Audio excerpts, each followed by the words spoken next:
The lead was then picked up by Alfir and Tausif Khan. They had been caught in Nielsen's dust after he'd punctured, and in trying to overtake, they had gone off. But the good news was that once they got going, the dust had settled, giving them a clear run. I thought I'll get to his bumper and, try and let him know I'm there. Because it's so dusty, I'm sure he didn't see me at the back. So I came around the corner, went off into a bush, dropped I think 30 seconds there, pulling it back, and then after that I had no dust.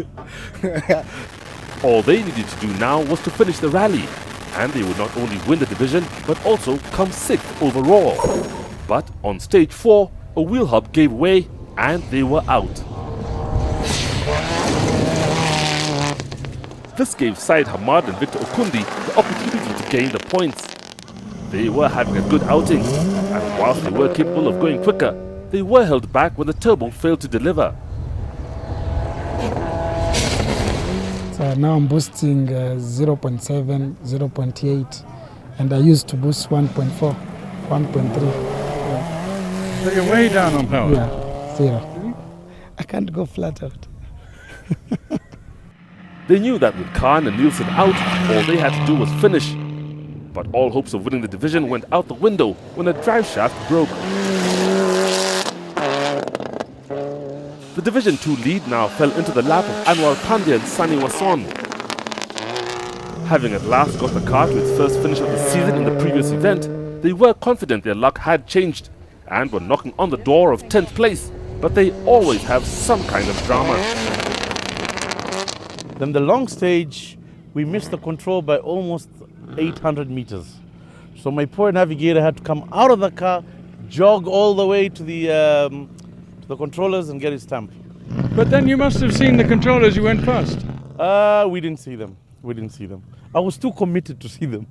So out on the stages again, they were putting the miles behind them when the engine blew, adding their name to the long list of retirements. Ben Mushemi was now the last of the Division 2 drivers remaining. His N10 has a history of giving problems, but for a change, all was going well. Ben had bravely enlisted a novice navigator in the hope of bonding a long-term partnership.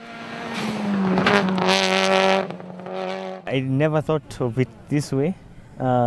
Just been watching enough onboard videos, but I never thought the experience is more intense. But I'm having fun with him. Is Ben driving quickly? I'm getting used to it, accustomed to it. Yeah. They continued to make steady progress, but Ben was getting faster. And as the novice navigator tried to keep up, the instructions became more and more intermittent, and they ended their rally against the bank within sight of the final control.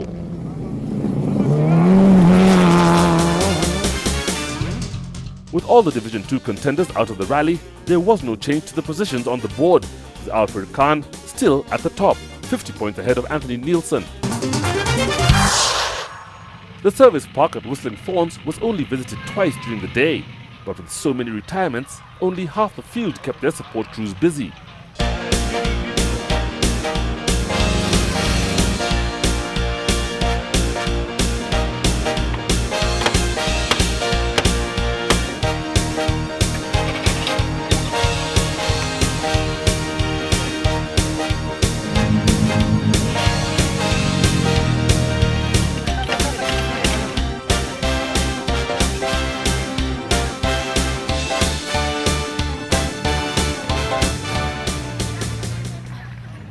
As Ian Duncan and Amos Sludge left the service park for the final 2 stages, they knew they would have to push hard if they were to retain their lead. Up ahead, Carl Tundu and Tim Jessup had volunteered to open the route and declared it all clear. The first of the 2 stages was a repeat of the long 60-kilometer section, with Ian Duncan and Amos Sludge attacked head-on. They beat their earlier time by 30 seconds, but being the first car on the road, they had no idea whether they had done enough.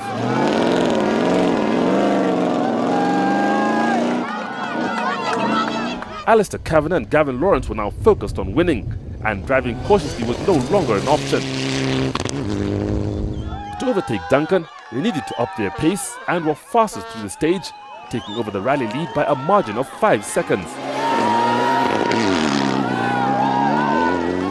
Further back, Azar Anwar and Julius Giga were driving hard to hold on to 4th place when all of a sudden the car lost power and they coasted to a halt out of the rally with an overheating engine.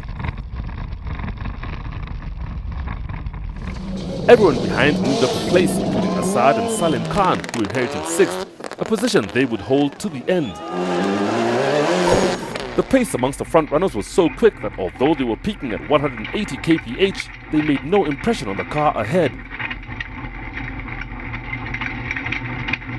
Peter Horsey and Despage Morris were balancing their performance between preserving the car and recovering what time they could for a respectable finish. They made up 3 places to finish 5th, but the earlier puncture had cost them dearly.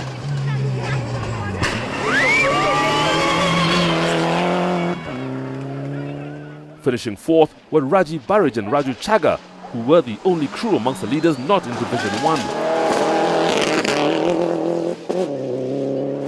Baldev Chaga and Raju Semi knew it would be impossible to catch Kavanagh or Duncan, but this didn't stop them from trying.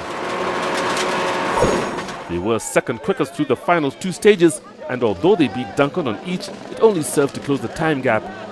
This was the 5th time this season they'd come 3rd. I've tried as much as I can today, Tim, and yeah, I'm still being beaten. So it's either me or the car, so I really don't know what more to say. Better borrow someone's Evo 9 for the next rally. Can't beat them, join them, that's what they say.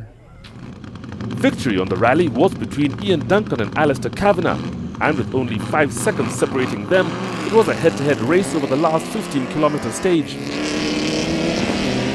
Do what they could, Ian Duncan and Amo Sludge could get no more out of the National Oil pickup and had to accept defeat, losing to Kavanagh over the stage by 15 seconds. I thought Alistair might be a little bit sensible, but obviously not. So no, he did a great run through that section the last time, so good on him. But you didn't know what he was up to or what his plans were? We have no idea, but not we'd have changed very much. I mean, maybe we'd have got 5-10 seconds on the first section, but the last one we were flat out anyway. So. With the result only to be known at the end of the stage, Alistair Kavanagh and Gavin Lawrence were fully committed, which resulted in a thrilling climax to the event. They didn't need to win for the championship, and the relaxed pressure was probably an advantage. At the finish, they celebrated their 3rd consecutive win, making them the most successful crew of the season. Yeah, no, I was definitely trying. I thought I wasn't going to happily settle for second, but that was what I probably should have done actually from a safety point of view. But funnily enough, we didn't take any risk. Alistair Kavanagh eventually won the rally by 20 seconds from Ian Duncan, with Baldev Chaga 90 seconds further back in 3rd. Adin Hart deserves a mention for coming 7th, his best ever result. 17 cars finished. It was less than half the entry, making each position a personal achievement. The long puncture change had relegated Charles Hinger to last. In the championship, Alistair Kavanagh's win has extended his lead to 115 points over Baldev Chaga, but with 2 events remaining and 160 points still on the table, it's not over yet.